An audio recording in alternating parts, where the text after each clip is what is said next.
Hello students, welcome back. आज की class में हम करेंगे एक्सरसाइज 10.5। आपको बेसिक बातें सारी पता है, अब उसी की एप्लीकेशन हमारी इस एक्सरसाइज में यूज होंगी। सबसे पहले क्वेश्चन नंबर 1, इसकी फिगर हमें क्वेश्चन में गिवन है। कहता है कि ए बी सी 3 पॉइंट से एक सर्कल के ऊपर, वो सर्कल जिसका सेंटर है O, एंगल BOC है 30 डिग्री, एंगल AOB है 60 डिग्री। बताओ एंगल ADC का डिग्री मेजर क्या है। सबसे पहले ये जो एंगल AOC है ये किसके बराबर है? Angle AOB plus angle BOC, यानी कि 60 प्लस 30 90 डिग्री। अब जब एंगल AOC 90 डिग्री है तो ADC क्या होगा? 90 का हाफ। रीजन हमें पता है, मैंने शॉर्ट में लिख दिया, angle subtended by an arc at the centre is twice the remaining part of the circle. तो एंगल ADC क्या हो जाएगा? 90 का हाफ यानी कि 45 डिग्री। हेंस एंगल ADC है 45 डिग्री। क्लियर? अब है हमारे पास question number 2। A chord of a circle is equal to the radius of the circle. हमें एक सर्कल दिया हुआ है जिसका सेंटर है O। इसमें कॉर्ड AB रेडियस OA और OB के बराबर है। हमें बताना है कि ये कॉर्ड माइनर आर्क और मेजर आर्क में जो एंगल्स बनाएगी उसका डिग्री मेजर क्या होगा। तो हमने क्या कर लिया, D पॉइंट ले लिया माइनर आर्क पे और E पॉइंट ले लिया मेजर आर्क पे। क्लियर? अब हमें निकालना क्या है? माइनर आर्क वाला एंगल यानी कि एंगल ADB और मेजर आर्क वाला एंगल यानी कि एंगल AEB। कंस्ट्रक्शन में क्या कर देता हूं, AE, BE, AD और BD को ज्वाइन कर देता हूं। सबसे पहले ट्राइंगल AOB में OA, OB और AB तीनों बराबर है। हेंस ट्राइंगल AOB क्या होगा? इक्विलेटरल ट्राइंगल होगा। जब ट्राइंगल AOB इक्विलेटरल ट्राइंगल है तो एंगल AOB क्या हो जाएगा? 60 डिग्री, बिकॉज इक्विलेटरल ट्राइंगल के सारे एंगल 60 डिग्री होते हैं। अब एंगल AOB 60 डिग्री है तो एंगल AEB क्या होगा? 60 का आधा 30 डिग्री। रीजन क्या है? वही angle subtended by an arc at the centre is twice the remaining part of the circle. तो एंगल AEB आ गया हमारा 30 डिग्री।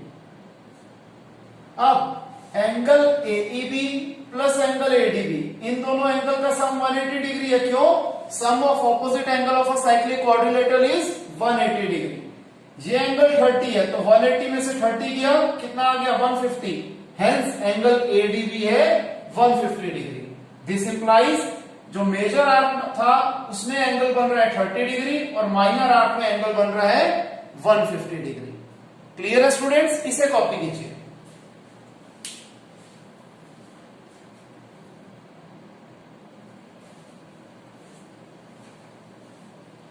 नेक्स्ट है हमारे पास क्वेश्चन नंबर 3। इस फिगर में कहता है कि एंगल PQR है 100 डिग्री। एक सर्कल का सेंटर है O, PQR 3 पॉइंट से सर्कल पे और एंगल PQR है 100 डिग्री। बताओ एंगल OPR का डिग्री मेजर क्या है। सबसे पहले रिफ्लेक्स ऑफ एंगल POR, जिसको मैंने हाईलाइट किया हुआ है क्योंकि POR अंदर वाला मैं मान रहा हूं, तो ये हो गया रिफ्लेक्स ऑफ एंगल POR या फिर एक्सटीरियर एंगल POR आप कह सकते हैं कि ये एक्सटीरियर एंगल POR क्या होगा? डबल होगा एंगल PQR से। क्यों? Because angle subtended by an arc at the centre is twice the remaining part of the circle. तो ये रिफ्लेक्स ऑफ एंगल POR आ गया 200 डिग्री। अब एंगल POR का रिफ्लेक्स प्लस अंदर वाला एंगल POR, इसका सम 360 डिग्री होगा। क्यों? क्योंकि ये मिला के बना रहा है कंप्लीट एंगल। तो 360 में से 200 गया, एंगल POR यानी कि अंदर वाला एंगल आ गया 160 डिग्री। अब OP और OR बराबर है, रेडियस है, तो एंगल OPR और एंगल ORP बराबर होंगे। Why? Angle opposite to equal sides of a triangle are equal. मैंने दोनों ही एंगल्स को x डिग्री अज्यूम कर दिया। अब x प्लस 160, इसका सम 180 डिग्री हो जाएगा। Why? Angle sum property of a triangle. तो x प्लस x होता है 2x। 2x plus 160 is equal to 180। तो 2x क्या आ जाएगा? 180 में से 160 गया 20 डिग्री। x आ जाएगा 20/2 10 डिग्री। इसका मतलब एंगल OPR कितना है? 10 डिग्री इसका। क्लियर है स्टूडेंट्स? आप लोगों ने देखा है कि जो हमने पहले बेसिक फंडामेंटल्स किए थे उसी को यूज कर रहे हैं, कुछ नया नहीं है। इसे कॉपी कीजिए।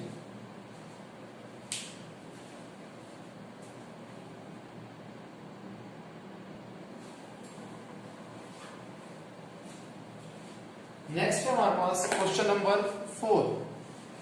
क्वेश्चन नंबर 4 में कहते हैं कि अगर एंगल ABC है 69 डिग्री, एंगल ACB है 31 डिग्री, तो बताओ एंगल BDC कितना है। हमें पता है इस ट्रायंगल ABC में angle ABC plus angle ACB plus angle BAC, इसका सम 180 डिग्री है। Why? Angle sum property of a triangle. ABC है 69, BAC हमें नहीं पता और ACB है 31 degree is equal to 180 degree. 69 plus 31 is 100, 100 plus BAC is equal to 180 degree. तो BAC क्या आ जाएगा? 180 minus 100 that is 80 degree.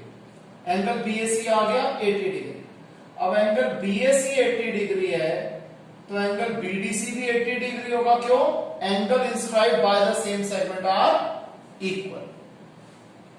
Next question, question number 5। इसमें कहते हैं A, B, C और D 4 पॉइंट्स है सर्कल के ऊपर। AC और BD E पे इंटरसेक्ट कर रहे हैं इस तरीके से कि एंगल BEC है 130 डिग्री, एंगल ECD है 20 डिग्री। बताओ एंगल BAC कितने डिग्री मेजर करे? आराम से, angle BEC plus angle CED, इसका सम 180 डिग्री है। क्यों? Linear pair. ये 130 है तो ये एंगल आ गया 50 डिग्री। क्लियर? फिर इस ट्रायंगल ECD में 50 degree plus 20 degree plus angle EDC is equal to 180 degree. Angle sum property 50 और 20 70, तो एंगल EDC आ गया 110 डिग्री। एंगल EDC आ गया 110 डिग्री। EDC की जगह में BDC भी लिख सकता हूं, सेम एंगल है। ध्यान रखना, सेम सेगमेंट नहीं, सेम एंगल है, क्योंकि EDC लिखो या BDC लिखो एंगल यहीं पे फॉर्म हो रहा है। तो एंगल BDC आ गया 110 डिग्री। अब angle BDC and angle BAC ये इक्वल एंगल क्यों है? क्यों? Because angle in the same segment are equal, या फिर angle inscribed by the same segment are equal, hence angle BAC is 110 degree. Clear है students? इसे copy कीजिए।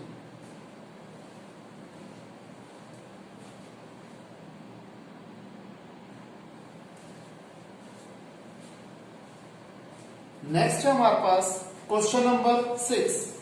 Question number 6 में कहता है कि ABCD एक साइक्लिक क्वाड्रिलेटरल है जिसके डायगोनल्स AC और BD E पे इंटरसेक्ट कर रहे हैं। अगर एंगल DBC है 70 डिग्री, एंगल BAC है 30 डिग्री, AB और BC इक्वल है। सबसे पहले हमें एंगल BCD निकालना है, फिर हमें एंगल ECD निकालना है। हम क्या करेंगे? Angle DBC is equal to angle DAC। Why? Angle inscribed by the same segment are equal.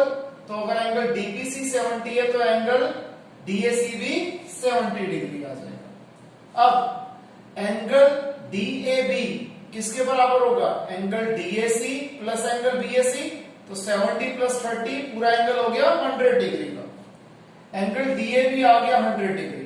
अब angle DAB plus angle BCD, इन दोनों एंगल का सम 180 डिग्री होगा। क्यों?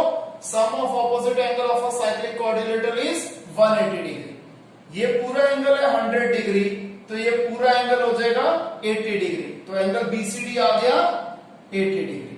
हमने फर्स्ट पार्ट सॉल्व कर दिया, निकाल दिया। अब हमें गिवन है कि AB और BC इक्वल है, तो एंगल BAC और एंगल BCA बराबर होंगे। Why? Angle opposite to equal sides of a triangle are equal. ये एंगल 30 डिग्री है तो ये एंगल भी हो गया 30 डिग्री। क्लियर? अब ये पूरा एंगल है 80 डिग्री, ये हिस्सा है 30 डिग्री, तो ये हिस्सा क्या हो जाएगा? 50 डिग्री, यानी कि एंगल ECD है 50 डिग्री। यही हमें निकालना था। क्लियर है स्टूडेंट्स? आई होप आपको समझ में आया होगा। अगर किसी स्टूडेंट को कोई भी डाउट हो तो हम लाइव क्लास में वो डाउट जरूर कवर करेंगे। तो स्टूडेंट्स आज के लिए इतना ही, मिलते हैं नेक्स्ट क्लास में, इसी एक्सरसाइज को कंटिन्यू करेंगे। तब तक के लिए बाय, टेक केयर।